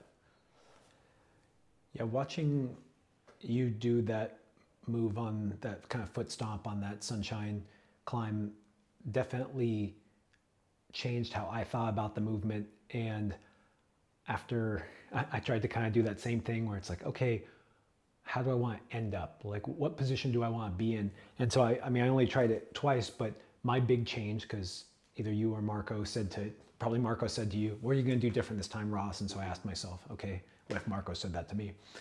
And what I thought about is, instead of trying to kind of get to the hold, I would just try to get myself stood up on the foot. So instead of trying to grab the hold, it's like, it's that end. What end position do I want to be? Oh, I want to basically be staying on the shelf, because as soon as you are, you're good to go. And it's a really powerful tool that I think I'm going to try to use more, is just asking myself what success looks like in the end position when I'm dealing with a tricky move. I think that's actually like a huge reframing that is somewhat new school, or maybe it's not, and I'm just learning it now. But I love that, man. Yeah, it's really fun to play with, because you can get so nuanced with it, and like in that end position, thinking about, okay, what is my left hand doing? Where is my left foot, right foot? Like, where are my eyes looking? Like for that move, where's my gaze going to go throughout that move? Because that initially kind of came back, followed the right foot until it was like about to be on that, and I could then focus on hitting the next hand accurately. But you can't have the direct like line of sight on like every single moving part. So you have to kind of choose, okay, what is the most accurate component? Like, where do I want to put the most attention? And then have the confidence that the other foot and limb is going to just like hit where I want it to be. But yeah, I think it all just comes back to that awareness, and then having like that playful warm up and just putting yourselves in different positions where you gain more awareness and confidence moving in these various ways. I see why you guys call your clinics mind to motion. It definitely. Okay. Yeah. Last question on this technique stuff, and I just like digging into it. We could take this on the Loscott dyno, or not Loscott, on the Espontis dyno. We could talk about the sunshine, kind of foot stomp move. There's all these different layers. So we went backwards. We said, okay, this is the ending position we want to be in. This is the most efficient way to generate. This is where I'm starting. And what I want to know is, when you've sorted through that analytically, now you're sitting on the jug, whether it's the Espontis dyno or the sunshine kind of big move. Like, how do you coordinate that sequence of events? Like, do you try to like stack a ton of things? Do you just have like one cue that is just like something like, okay, I'm going to swing my leg, and as soon as I put it on that foot, then I'm going to look at the hold? Like, how many steps can you build into that actual move that you've broken down?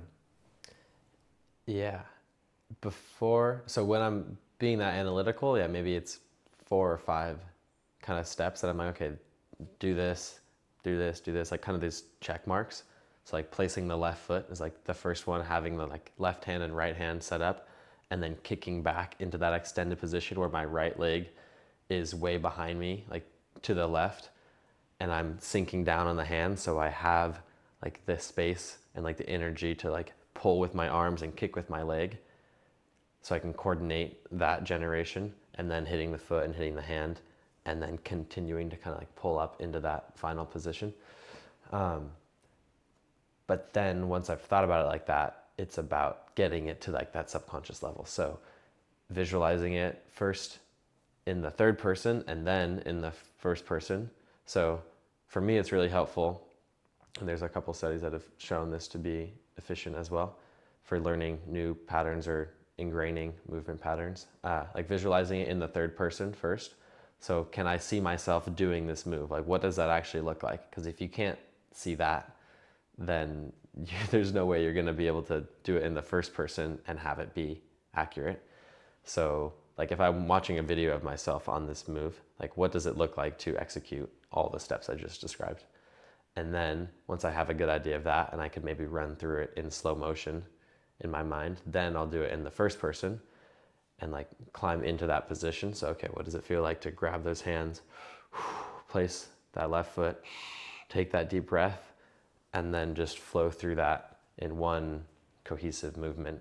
And when I do it in that first person scenario, I'm not thinking about those steps. I'm just thinking about the feeling of like flowing through that movement. That was cool, man. I like that.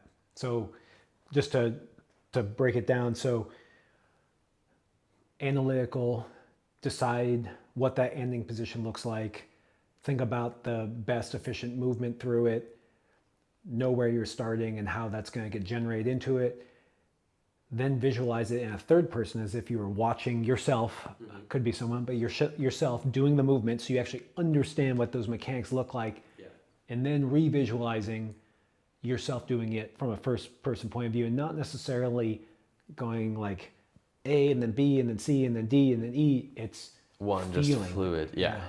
That's the end goal is like visualize the feeling of that in first person. And I do that on all of like the climbs. Like if you're on a really insecure slab climb, I've talked about this before, but you're going to be a little scared if you have to trust this like really sketchy little foot or something. So visualize yourself overcoming that fear and then still executing well. And if you already are familiar with that set of feelings and that kind of scenario in your mind, then it's going to be a lot easier to actually do it when you're up there. It's like not even a flash go anymore. Like it is obviously, but if it's your first time on that boulder, you're familiar with that sequence of events, both like emotionally and physically.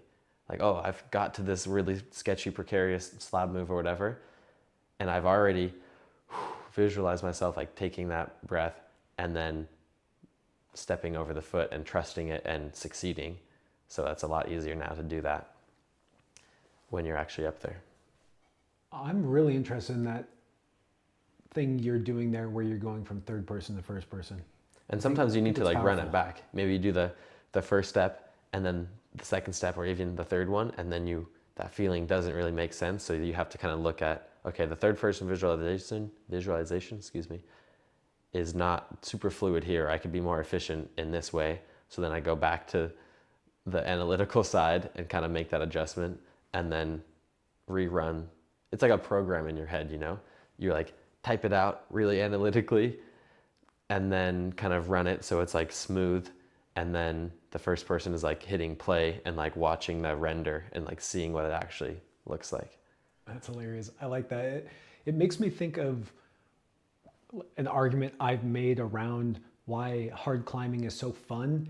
And it's not that you just get stronger. It's almost like you're able to execute a more complex series of movements in this smooth way that, you know, it's not just like, okay, what I need to do is like lock off even further. It's like you need to do the lock off while getting on your foot, while catching a toe hook afterwards. Yeah. And to me, that's just, it's more, I've argued that that's what trying hard is in some ways, more than just like really trying to bear down. It's like, it's this keeping that deep focus along a longer kind of chain of events. And of course, outputting as much power as you can, or as little power as you can.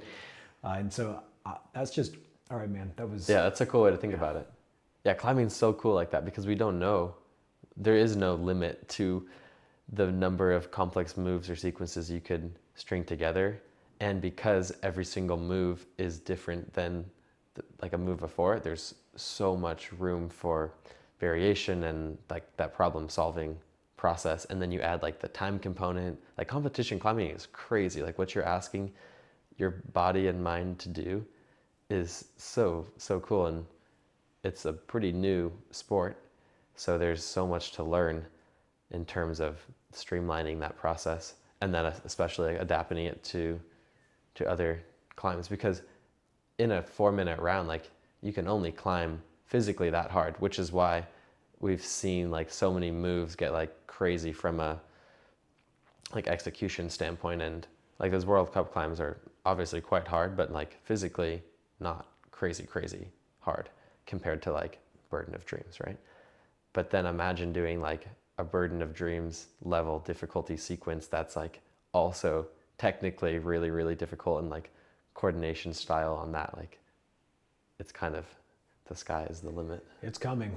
Well, for me, I already said, but I'm just going to say this takeaway again because I want to put in my toolkit this idea of looking at ending positions and then working backwards and then making that kind of analytical connection, visualizing it as if someone was in a video, ideally as if you were in a video doing it, looking for glitches maybe along the way, and then deeply feeling that in a first person. I think I'm going to really use that for kind of doing first or second try stuff. I do think it's really powerful in that comp style setting of having a time pressure, but especially as you get stronger and trying harder stuff, you always have the pressure of like, how many tries you really got today? Like, you're really going to try that, 514 like 6 times today? Oh, really? Like, you're going to do 40 meter 514 6 times? Or, I mean, I'm not going to. And I don't know, that's something that I just add to my toolkit, man. So Sweet. Ross, Mad Rock sent you out with some new shoes. You said that they made some changes for you in 2 weeks, which is something only Mad Rock can do, which is really cool. I like to talk about that too. But when they send you with new shoes and new updates, and they're looking for feedback, like you're one of the top climbers out there. When you get this gear that is probably our most important gear, I would argue shoes, probably the most important thing that we use. How do you decide what makes the shoe good? How do you decide if the updates improved what you were looking for? Just give me like a basic understanding of how a climber like you assesses their gear and decides what changes should be made to it.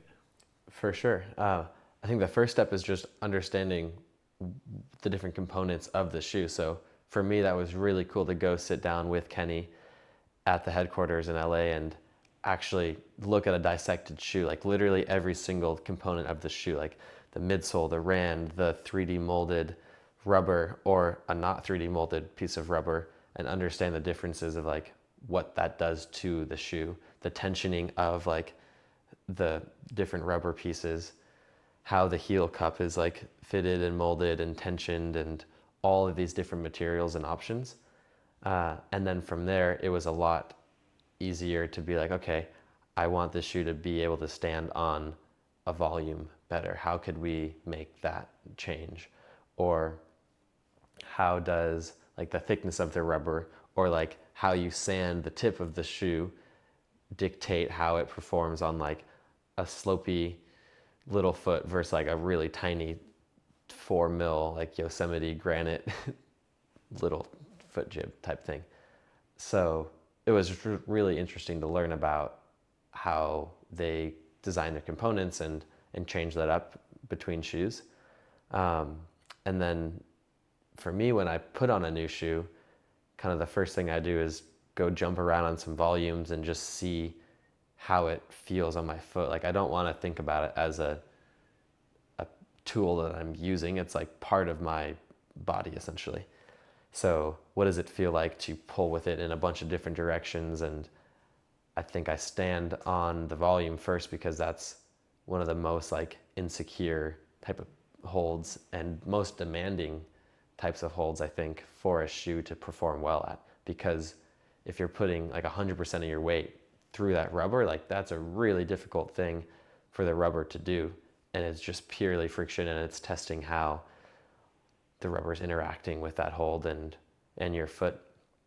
And then I'll stand on some bad foot jibs and do a bunch of heel hooks and toe hooks and dynamic moves, understanding how it like flexes into a hold, or how quickly you can weight the shoe on different types of holds, is really interesting to me. Yeah, it kind of blew my mind when you said the first thing you do with shoes is jump on a volume, because I just don't climb on slabby volumes nearly as much as you. And then when you just said that and also you told me that it wrecks shoes more than any other thing that you can stand on. And it makes sense because you're, like you said, you're putting all of your weight on it, all of it. And so I like this idea of it just kind of disappearing while you're using it. Like your shoe should just kind of disappear. So when what is the feeling when things don't go the way that they should, and how do you provide that feedback? Like, are you able to, just like, can you tell me when you've had something go wrong and kind of how you've communicated to them and the changes that they've made to mitigate that? Sure. And I guess I would phrase it not necessarily like going wrong, but like an opportunity for it to be better, because like I'm testing it at like the absolute limits of what the rubber can like physically do. But like one example was taking a video, like have someone else take a video of your foot as you like jump off a volume, and watching how like the tip of the rubber interacts as you like stand off of a volume, to see if it's like bending or rolling or anything like that, or how like the front of your toe is like interacting with the bottom of the tip of the shoe. So that was one change we made to the new Remora Pro, or one piece of feedback I gave them was like adding a tighter or thicker toe rand at the very front, to make sure my big toes doesn't like push out in front of the rubber on the tip of the shoe, basically, so I can keep that contact and like push with the direction of the foot for as long as possible, and prevent any like rolling at the very front. So it was really cool, and they made that change in that shoe, and it is immediately like way better on really low pro volumes and like tiny feet.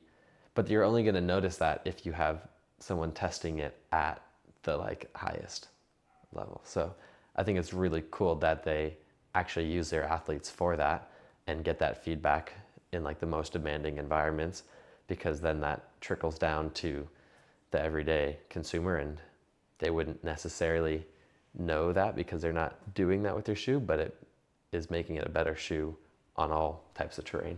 And they will someday.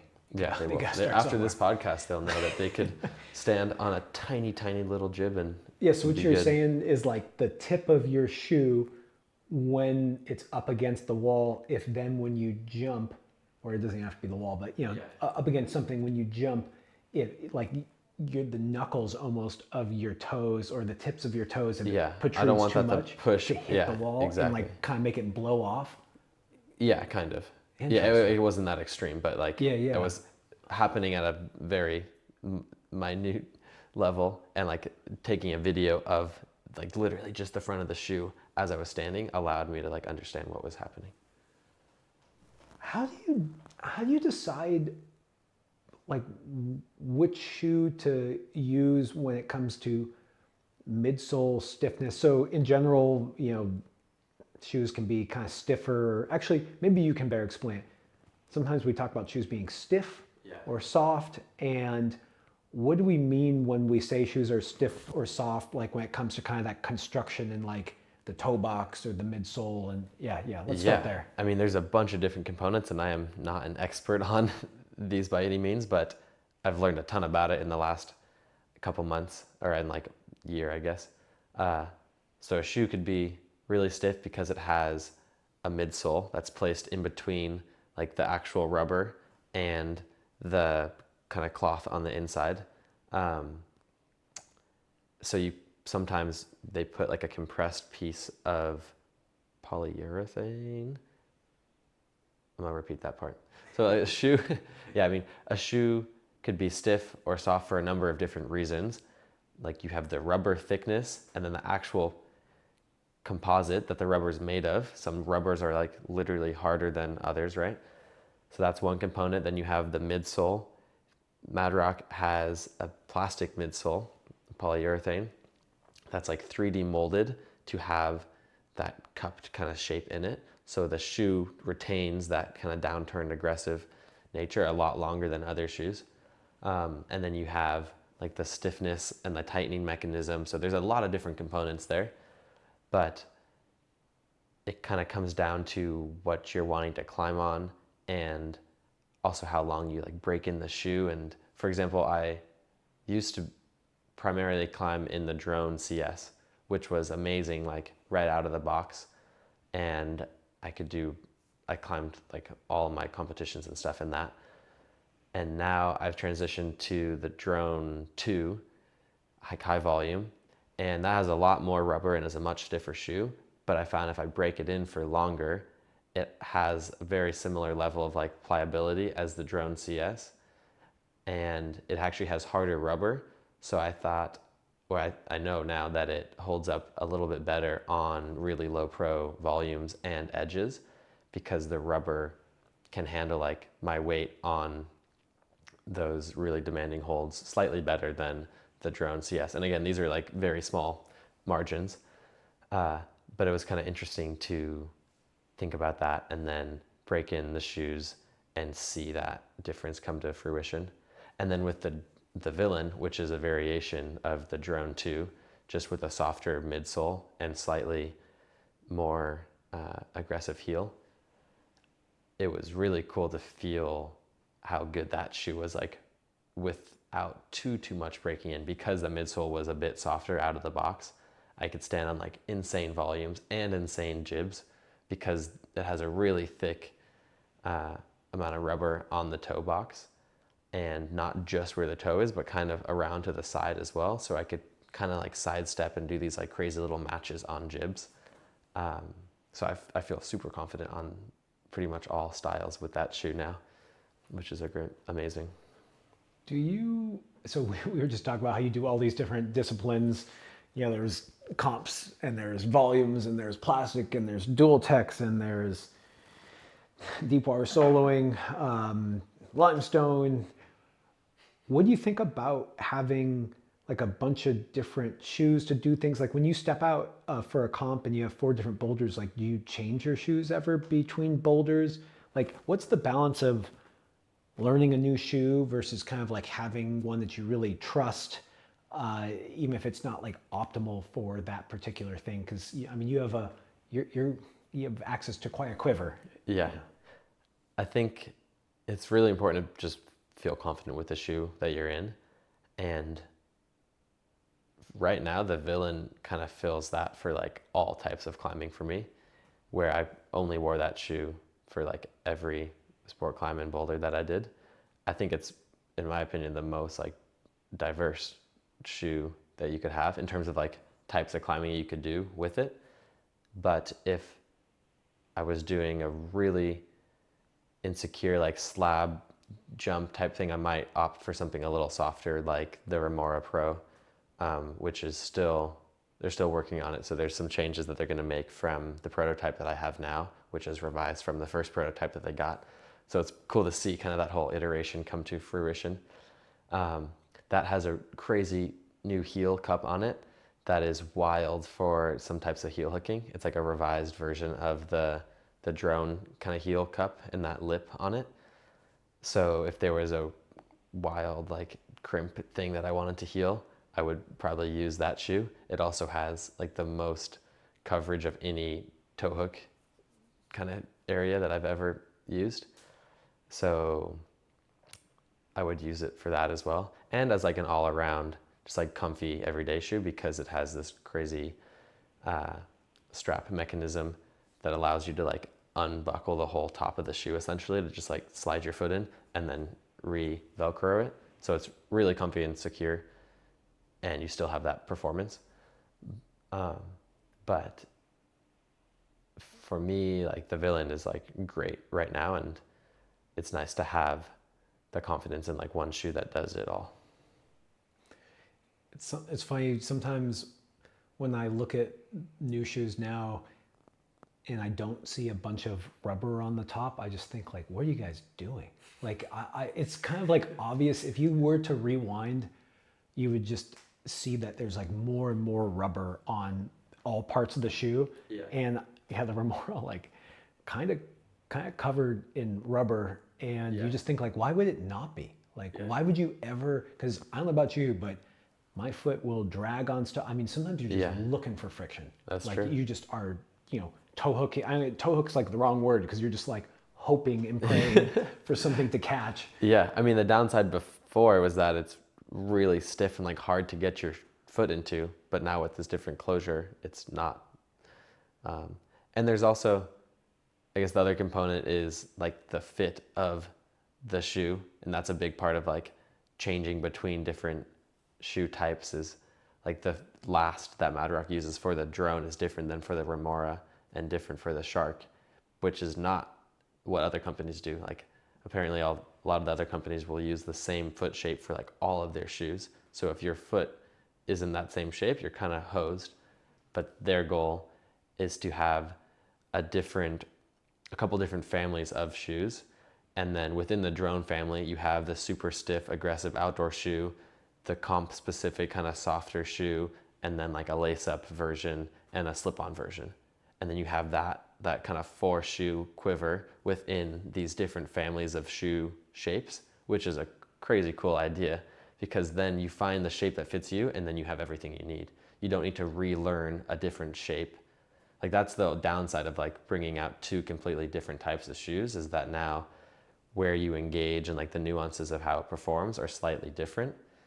So you kind of have to recalibrate when you switch that shoe.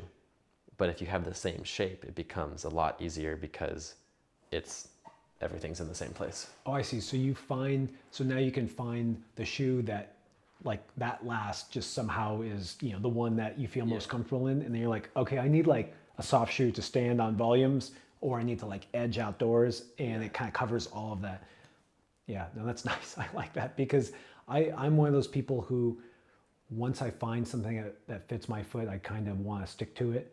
But then it does suck when you feel like you're sacrificing just something because you're like, but this is the one that fits my foot. But you want to have that like thing you're talking about where the shoe just disappears while you're climbing in it. Totally. You said that the Remora has gone through a couple iterations, and you talked a little bit about the heel cup. Like, what were like the first things that could have been done better?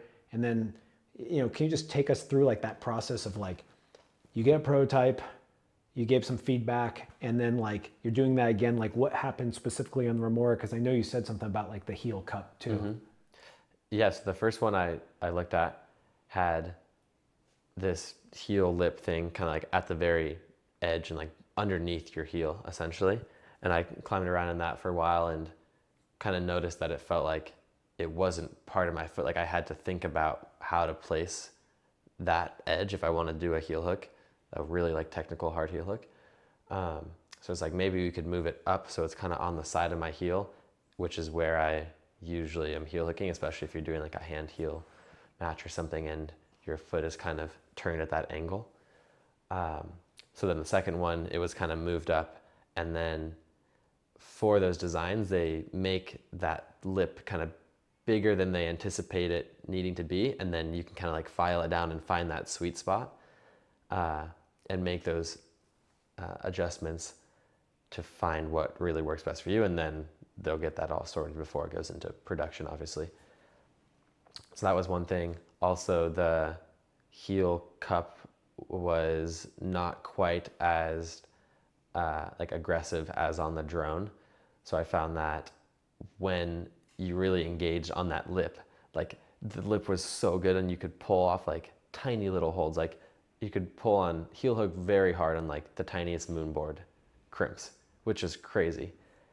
And because the performance of that was so good, the heel cup itself needed to be kind of like redesigned to hold on to my heel because I was putting so much force through it. So it was funny to like solve a problem and basically be able to heel it way better, but then you've run into another problem of like, how do you keep this thing on your foot if you're putting that much force through it?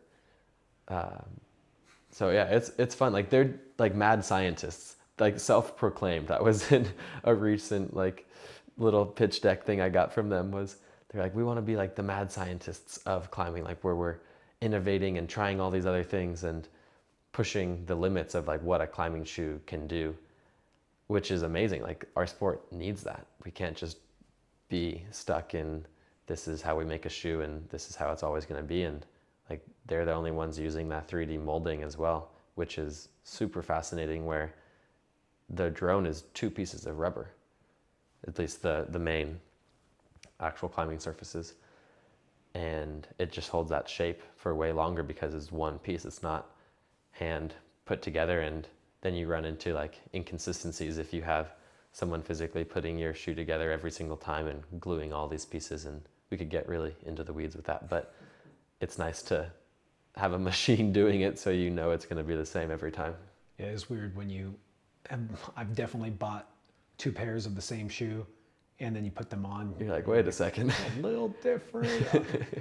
Yeah, I got handed to the Mad Rock innovation on the drone heel and having a little lip there to heel hook on edges or small stuff. It was, when it first came out, people, I mean, it's like a joke almost now. Like, is this cheating? Like, now we kind of like joke about that. But when it first came out, it was like right on the line of like new technology and people being like, whoa, like this is different. That's that mad scientist, like, you know, just totally. Let's try this. And I remember talking to them and they were like, yeah, we just weren't sure how it would be received by the community, you know, and it's only one way to find out. Like, but you know, if you don't push, then, you know, then the sport is stagnant. So I always thought that was like kind of one of the cooler innovations that we've seen in shoe technology in freaking forever. There's like downturn shoes, and then what? I mean, more rubber has been amazing, but that heel edging ability is super cool. And also, I just think it's fun hearing from you, like how you put it through its paces. Because for me, when my gear is a certain way, I'm just like, I don't know, whatever. Like I can't change anything. Sure. And so I love that they work with you and the other athletes to really hear what's going wrong. And that's something I've heard from all the athletes that work there. It's just that they listen, and then like you said, they gave you a new prototype in 2 weeks. Yeah, no, that's amazing. Wild. Like they're real climbers, and just having that feedback loop be a lot faster than other places is amazing. Well, thanks for sending us out here, Mad Rock. If you're listening, you guys are all real climbers too, and you know, just appreciate that Mad Rock is full of real climbers pushing the sport.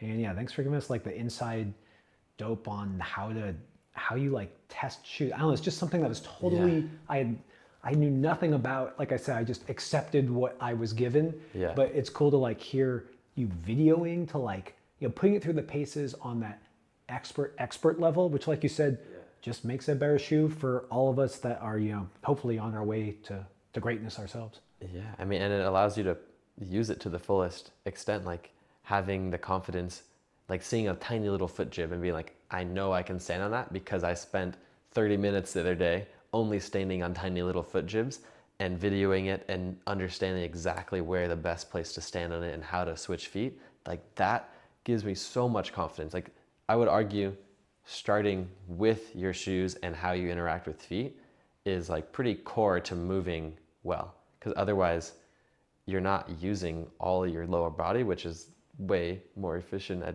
generating and absorbing and all of these things. So if you can start your warm-up or every session with going and feeling really secure on insecure feet, that's going to go a really long ways. And that's the start of my warm-up every single time, not just when I get a new pair of shoes. It's almost always the first thing I do when I put on my shoes is like go jump around on some volumes, do some really playful stuff, get the accuracy component warm up that wrist, so when it counts, you're ready to commit to it. All right. What I heard from that, Ross, is that if anyone has their foot pop, it's our fault, not Ross's, because he knows those shoes can stand on small jibs because you practice it. So I always say, like, if your feet aren't slipping, you're not trusting your feet and you're not using your feet as well as you could. Like, you have to push that limit past what is possible to understand what you can do. dude, it still blows my mind sometimes when I'll do a move, especially outdoors, and I will stand on like a ripple. Yeah.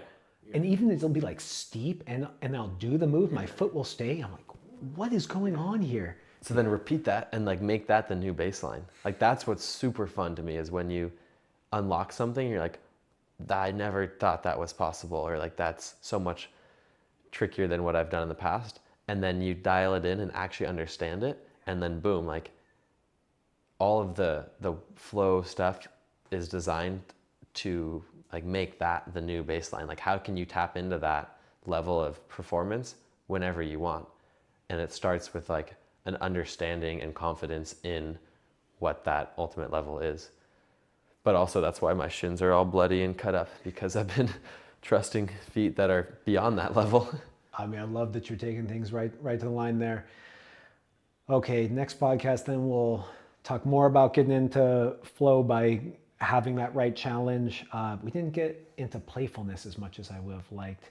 And also, all of this breathing technique and everything that you do, something that I notice is that sometimes in the morning, sometimes at night, you're doing stretching and you're breathing a certain way.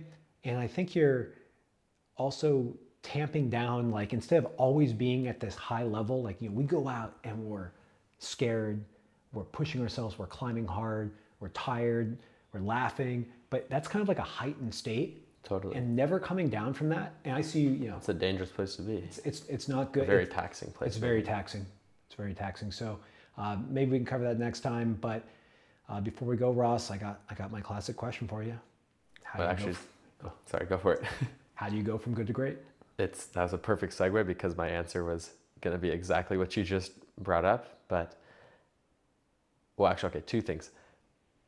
One is finding those moments to slow down and just be present is so valuable in actually being specific with like what you want to do, and kind of being able to articulate for yourself like why you want to do something, and making that goal intrinsically motivated is going to go so far. I guess not making it, but like having a goal that is intrinsically motivated is huge. Like, doing the things you want to do for yourself is the best way to kind of get into those flow states and just be happy in life in general. And then the second thing is surrounding yourself with people that are gonna motivate you and inspire you to actually do those things. Like, this is something I'm obviously working on now, but putting yourself in an environment that is conducive to greatness it's hard to do, and it takes some sacrifice, but it also takes way less sacrifice if you're around a bunch of people who are also enjoying it and pushing themselves and making you laugh and kind of helping keep you accountable. So like, this trip is a great example of that, where we've got a bunch of buddies here and everyone's psyched to climb at a hard level, but also stretch at night. Like, it's great when I walk in, I'm like so tired, and I like maybe just want to watch some climbing stuff on YouTube or whatever, but I see Marco stretching or grinding on school. Like, that gets me psyched and motivated to follow through with my own intentions. So I think that's maybe the biggest like cheat code in getting to a really high level, is surrounding yourself with people that are better than you, or just motivated to follow through with their own goals. And it doesn't have to be the same goal as you. I'd argue it's probably better if they don't have that same exact goal as you, because that maybe creates too much friction or comparison. But it's really inspiring to see people that are following their own passions and working hard at it. Yeah, lots of laughter on this trip. Lots of laughter. And could be stretching a little bit more, honestly. Could be stretching a little bit more. Doing some more meditation. That's my actually intention I wrote down this morning, is do that every single day out on the beach. We had some seaweed issues on the beach where it wasn't super, it didn't smell great for the first couple days, but that has since gone away. So now we're locking in with morning beach meditation. Yeah, surrounding yourself with people who are going for it, who are also great. I mean, I always strive for that. It's that classic saying of like, you are the 5 people you spend the most time with. Yeah. And I also have found that this crew and the people you're surrounding yourself with are very supportive, They really are. And then the last thing I just want to highlight too, that you just said that I think was really, really interesting is this intrinsic motivation. I mean, we talk about that, but you also talked a little bit about flow, and we all know how fun flow is, how you do your best in flow, all the great things that come from flow that we all know as athletes. But it's almost like impossible to do that unless you're intrinsically motivated. 100%. No one can force you into flow. No. It has to be deeply motivated internally. You can't really tap into that beautiful state unless you want to be there. So I think that's totally cool. Yeah. Yeah, I think that's a great reflection to ask yourself. Like, did I get into flow or not? Like, is it because I really, really wanted to be there? And if you didn't, a lot of the times it's like, at some level, the answer is maybe no, because you weren't as motivated to like put in the work, or in the moment you just weren't as in tune with that goal. But yeah, there's so much to think about there, and it's been fun to kind of reflect on that for myself the last 2 years, especially with all of these different disciplines, and be like, okay, like what am I like really, really psyched on doing? And it's cool to now have experience in a lot of these other disciplines like trad climbing or some high ball boulders or sport climbing and deep water soloing competitions. Oh, there's so much to do, but yeah, it's valuable to be intentional with what you want to really, really do, and kind of seek greatness in those 1 or 2 aspects. Good way to end it. I love it, Ross. I love being out here deep water soloing. I have learned a lot, and your trip is just getting started. So we'll check back in with you as you keep on staying on the road, finding what to focus on, finding that routine, tapping into flow. And thanks for the chat, and thanks to Mad Rock for supporting the podcast again. This was a joy of a place to be, and really just appreciate their support. Yeah, no, it's been super fun chatting with you. Psyched to go jump in the water and try hard above the Mediterranean some more this trip. Yeah, thank you, Mad Rock, as well. All right, let's do it. Let's go to the ocean.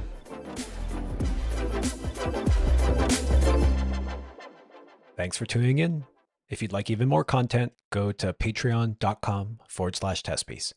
And while you're at it, share this podcast with someone you know who would love it.